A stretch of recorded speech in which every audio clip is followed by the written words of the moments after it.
is this thing on? So it is a really, really beautiful December 20th. It's like sunny, 65 degrees outside. Just could not be more perfect. And I just tried fishing some beaver ponds a little up the way, and not much luck. Had a couple bites, but didn't catch any fish. So on my way home, I stopped off at my honey hole here, my favorite spot close to home and where I catch all my bait, and I'm planning to turn things around a little bit. So we just had a big rainstorm the other day. The water's a little bit high, but I got a little bit of old mullet I'm putting on here. Looks like something's already been playing with that, and I got some mixed bait. I'm gonna try to catch some carp. So yeah, we're gonna be fishing for some bottom feeders here, enjoying the nice weather. So on this rod here, just got a little chunk of some old mullet, no weight, just sitting on the bottom. And then I mixed up some mixed bait, which works well for carp and for channel catfish. And I'm gonna do the same thing. I've got my new rod here. I bought this one to replace the one that I broke last week at the bayou when I was trying to free up a snagged line. So this is a Shakespeare ugly stick. Never owned one of these before, but a lot of people like them. They're supposedly pretty tough to break, which is good. But I like it because it's pretty small and light. You know, it's light enough for bluegills and bass, but if it's as strong as everyone says, then it should work for carp and small catfish as well. So we're gonna try to hook a carp on this today and see how it handles. So I've got some of this mixed bait. It's oatmeal, bread, corn, and a little bit of raw egg to hold it together. Just gonna pack this onto the hook with the point of the hook showing a little bit. And then I'm just gonna drop that right in front of me in the water there and just wait.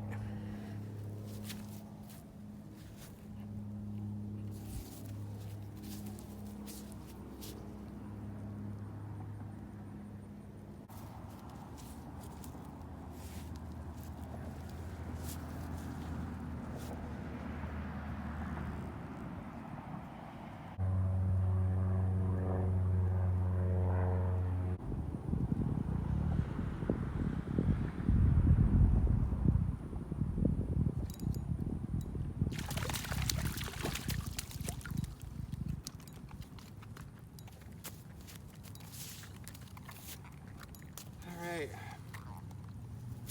finally, we got a fish. Alright, well, I was trying for a carp on that rig, but never disappointed with a channel catfish, so finally caught a fish today, about time. So, really pretty, nice golden color. So we'll let you go. See you later.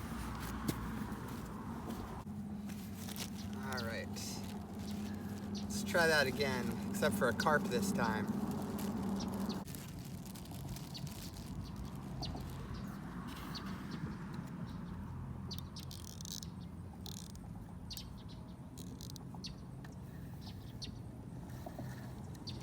Oh, what? I thought I saw something playing with that line. Just got my mullet stolen. Well, at least we're getting bites here.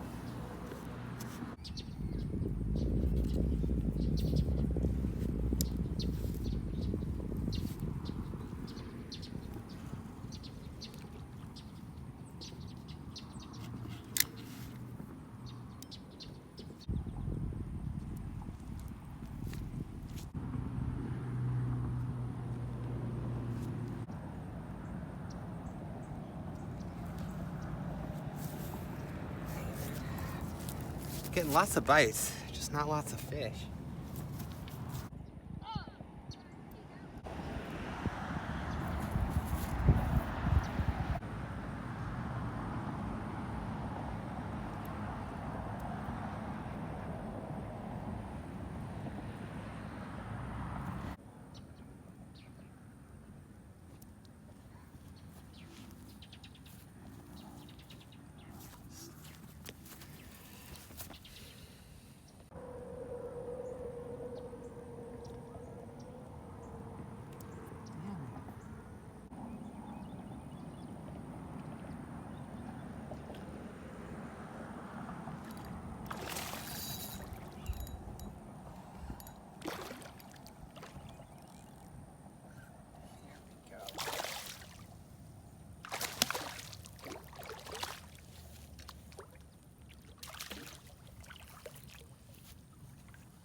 Alright, finally, man. I've been playing this cat and mouse game with what I was pretty sure was a carp because it just kept nibbling my bait off and stealing it, and I couldn't get him hooked. And I finally got him hooked. So there we are. Really nice common carp. I would love to keep this guy for bait. What day is it? Sunday? Nah, I don't need. Nah, I'll toss it back.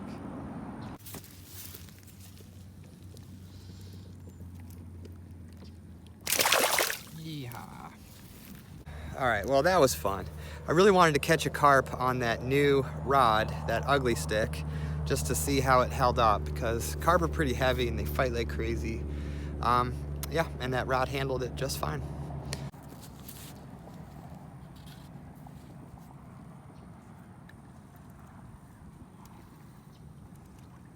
How the hell?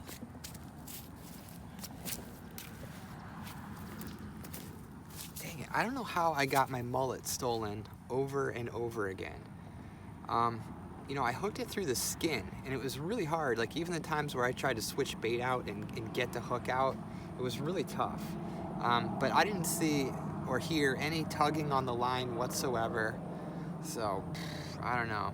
It was either a turtle or a very sneaky channel catfish that just stole the last piece of my mullet here. So, maybe that means it's time to call it a day.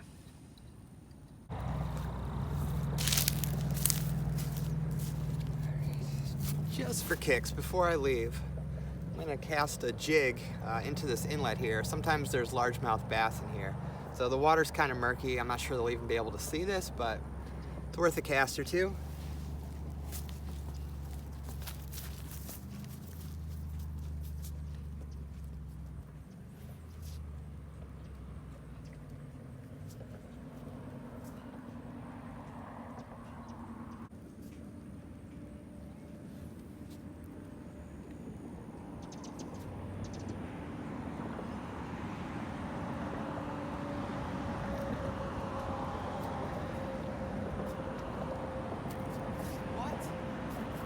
Oh, shoot, I snagged. That's crazy. That is crazy.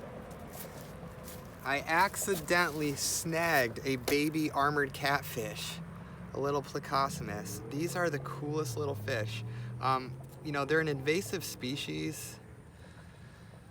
I mean, you're supposed to, you know, kill them, throw them on the bank, whatever, not put them back in the waterway, but I'm not going to do that to this little baby guy. It's waterway's so full of them anyways that this one's not going to make any difference. But I accidentally hooked him in the side with the jig. The skin's so tough I'm having trouble getting it out, but I'm going to show him to you. I don't think I've ever seen a little baby here except in aquariums, but look what a cool fish that is. Isn't that neat? They just feel so cool. They've got this really rough, kind of spiny skin. So yeah, that's what they sell in the pet stores as Plecostomus. And now they've just infested our Houston waterways. And you can't catch them really on a rod and reel. They're algae eaters. See, check their mouth out. So, pretty cool fish.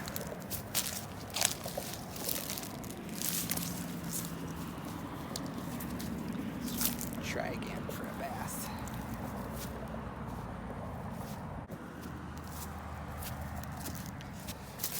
So I have been using monofilament on my light rods this whole time, this past year, and I've been using mostly braid on my heavier poles.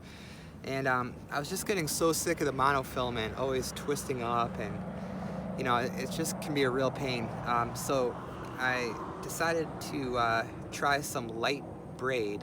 So I bought some 10-pound braided line, and I put it on this new ugly stick with my little reel. It's one of my lighter rods, and I'm just amazed at how smooth this stuff is. Like, there's absolutely none of those little loops, no tangles whatsoever. But the biggest thing is how far I can cast. So I've just got this light jig, And you know, normally with monofilament line, I would have to put a weight on here to, you know, to get any kind of distance with it at all. And I think it's because normally, like, there's those little, you know, loops, waves in the line, and those hit the eyes of the rod as you're casting out and creates friction, and so it doesn't cast as far. But I've got no weight on this thing at all, and I can just fling this light little jig so incredibly far. It's awesome. So I'm really becoming a fan of braided line. I'm still using mono leaders on my heavier rods though. I like a nice 50-pound monofilament leader because that doesn't fray, you know, or cut as well in the fish's mouth. But braided line for the win.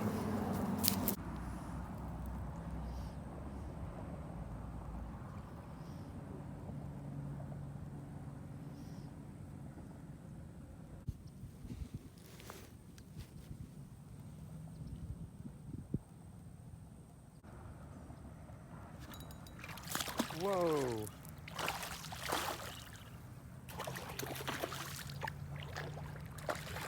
Oh my gosh, I think it's a buffalo. Or no, is that a tilapia? Holy smokes, it's a tilapia. Oh my gosh, look at the size of that. That's crazy. I've never seen a tilapia that big, except in grocery stores.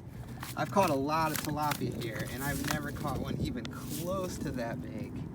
Man, that's awesome. I got half of mine to eat this fish. Hopefully you can see that. It's pretty cool. That's a big tilapia, man.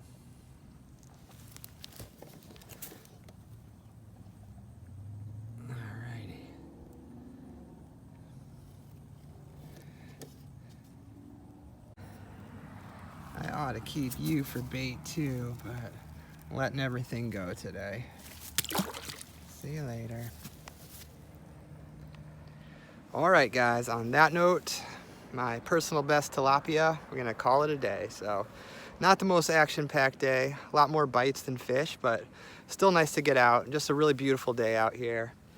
Let's see, what did I get? A channel catfish, carp, tilapia, and accidental little Placosimus catfish. So not all bad. The water's chilly. I think the fish are kind of sluggish, so I'll take it. So as always, thank you guys for watching, and I will see you soon.